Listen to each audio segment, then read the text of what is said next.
देवों के देव कहे जाने वाले महादेव को वैसे तो किसी भी अस्त्र या शस्त्र की आवश्यकता नहीं होती, क्योंकि भगवान शिव के तीसरे नेत्र में इतनी ऊर्जा समाहित है कि पूरे ब्रह्मांड को भस्म करने की क्षमता रखती है। लेकिन फिर भी हमें महाग्रंथों तथा पुराणों में महादेव के कुछ अस्त्रों का वर्णन देखने को मिलता है। ऐसे कुछ अस्त्र थे जिन्हें आदि अनादि महादेव ने स्वयं निर्मित किया था।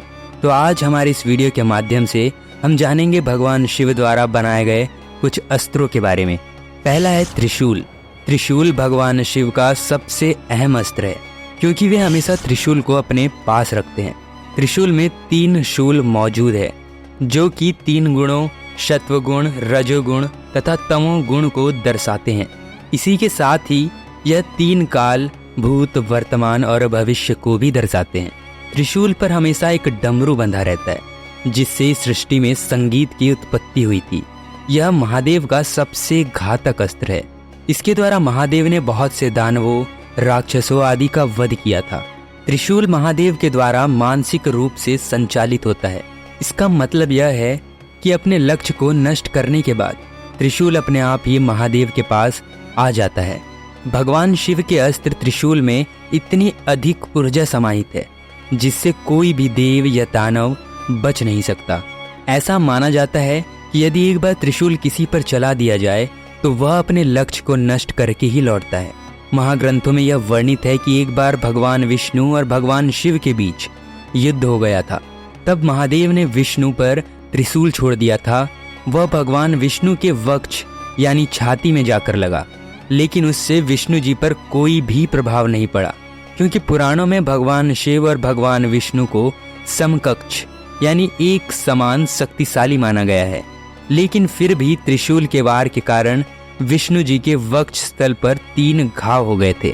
भगवान शिव का दूसरा अस्त्र है सुदर्शन चक्र। अक्सर आपने सुदर्शन चक्र हमेशा भगवान विष्णु के हाथों में देखा होगा, क्योंकि भगवान विष्णु ही हमेशा सुदर्शन चक्र को धारण करते हैं, और यह सत्य भी है। लेकिन बहुत कम लोग इस तथ्य को जानते हैं कि सुदर्शन चक्र का निर्माण भगवान शिव ने ही किया था। दुष्टों का संहार करने के लिए और बुराइयों का नाश करने के लिए भगवान शिव ने यह सुदर्शन चक्र देकर भगवान विष्णु को सौंपा था। भगवान शिव ने एक नहीं बल्कि 2 बार भगवान विष्णु को सुदर्शन चक्र दिया था। दूसरी बार जब भगवान विष्णु की पत्नी लक्ष्मी जी की बहनों ने तपस्या करके भगवान विष्णु को पाताल लोक में रहने के लिए विवश कर लिया था, तब महादेव वृषभ अवतार में भगवान विष्णु से लड़ने तथा उनको वापस लाने के लिए पाताल में गए थे। लक्ष्मी जी की बहनों के वरदान के मुताबिक भगवान विष्णु को सब कुछ भूलकर पाताल लोक में उनके साथ रहना था। इसीलिए भगवान विष्णु, महादेव तथा अन्य पूरी सृष्टि के बारे में कुछ भी नहीं जानते थे। वहां जाकर महादेव ने कई वर्षों तक लगातार भगवान विष्णु से युद्ध किया। अंत में भगवान गणेश ने भगवान विष्णु को याद दिलाने में सहायता की कि वह इस सृष्टि के पालनहार है। तब जाकर भगवान विष्णु और महादेव का युद्ध समाप्त हुआ। तब भगवान विष्णु को यह आभास हुआ कि उनका सुदर्शन चक्र पाताल लोक में ही छूट गया है। लेकिन भगवान शिव ने उनसे कहा कि वह सुदर्शन चक्र को पाताल लोक में ही रहने दे। तब भगवान शिव ने भगवान विष्णु को एक और सुदर्शन चक्र भेंट किया था। अगला अस्त्र है पिनाक धनुष। आपने रामायण और महाभारत में भगवान शिव के धनुष के बारे में अवश्य सुना होगा।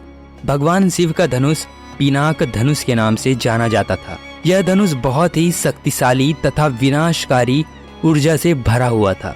भगवान शिव ने इसी पिनाक धनुष से ताड़कासुर नामक असुर के 3 पुत्रों को एक ही बाण से नष्ट कर दिया था। इसी वजह से भगवान शिव को त्रिपुरारी के नाम से भी जाना जाने लगा था। पिनाक धनुष का निर्माण भगवान शिव ने स्वयं किया था। भगवान शिव ने इस धनुष को देवताओं का काल समाप्त होने पर देवराज को सौंप दिया था। देवराज राजा जनक के पूर्वज थे। बहुत समय तक यह धनुष जनकपुरी राज्य में रहा, और भगवान विष्णु श्री राम के अवतार में धरती पर आए तो राजा जनक की पुत्री सीता के स्वयंवर में महादेव की इस पिनाक धनुष को तोड़ दिया था। अगला है रुद्रास्त्र। भगवान शिव का यह रुद्रास्त्र अत्यधिक भयंकर और प्रलयंकारी था। रुद्रास्त्र को भगवान शिव का एक अंश माना जाता था, क्योंकि भगवान शिव का एक नाम रुद्र भी है। भगवान शिव के रुद्र रूप का अर्थ है उनका क्रोधित स्वरूप। जब देवों के देव महादेव क्रोधित होते हैं तो यह सृष्टि के लिए कितना प्रलयंकारी हो सकता है, इसकी कल्पना आप स्वयं ही कर सकते हैं। महादेव की ऐसी प्रलयंकारी ऊर्जा का प्रतीक था यह रुद्रास्त्र। अगला है पाशुपतास्त्र। पाशुपतास्त्र देखने में बिल्कुल त्रिशूल के जैसा ही होता है, लेकिन वह त्रिशूल का जैसे छोटा स्वरूप होता है। इसमें भगवान शिव के त्रिशूल जितनी ही ऊर्जा समाहित रहती है। यह अस्त्र ब्रह्मदेव के ब्रह्मास्त्र और भगवान विष्णु के नारायणास्त्र की तरह ही शक्तिशाली था। पाशुपतास्त्र का वर्णन हमें महाभारत काल में देखने को मिलता है, जब अश्वत्थामा ने पांडवों का विनाश करने के मकसद से पांडवों पर चला दिया था। तब श्री कृष्ण ने अर्जुन से कहा था कि ब्रह्मास्त्र का मुकाबला केवल भगवान शिव का पाशुपतास्त्र ही कर सकता है। पाशुपतास्त्र का निर्माण स्वयं महादेव ने ही किया था। बहुत से योद्धाओं ने युद्ध के मकसद से भगवान शिव के पाशुपतास्त्र को उनकी तपस्या करके प्राप्त किया था। तो बस यही थे भगवान शिव के सबसे शक्तिशाली अस्त्र। मिलते हैं एक और नए वीडियो के साथ, तब तक के लिए बी सेफ। जय हिंद, धन्यवाद।